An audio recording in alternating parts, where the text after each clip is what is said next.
Nadiskubre ng mga tauhan ng 2nd PMFC Nueva Ecija PNP ang mga kagamitang pampasabog ng mga komunistang teroristang grupo sa masukal na kabundukan ng Barangay Bonifacio, Coyapo, Nueva Ecija. Ang naturang operasyon na pinamunuan ni Police Major Brian Christopher Baybayan, Force Commander ng 2nd Provincial Mobile Force Company ng Nueva Ecija Police Provincial Office.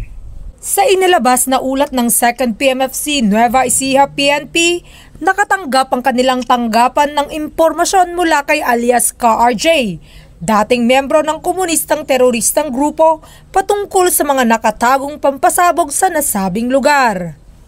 Kaya naman dito na umaksyon at tumungo ang ating mga kapulisan na kung saan positibong nahukay ang isang granada, 49 na pirasong bala at 2 pirasong 12 volts battery.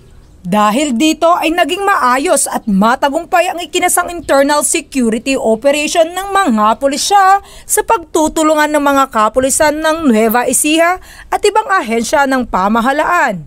Kasalukuyang nasa kustodiya ng Nueva Ecija Provincial Explosive and Canine Unit ang mga nahukay na ebidensya para sa dokumentasyon at tamang disposisyon.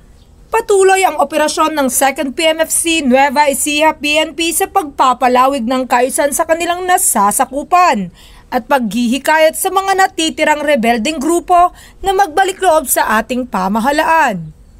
Mula dito sa gitnang Luzon, ang inyong PNN correspondent, Police Corporal Giselle V. Rivera, alagad ng batas, tagataguyod ng Balitang Pulis.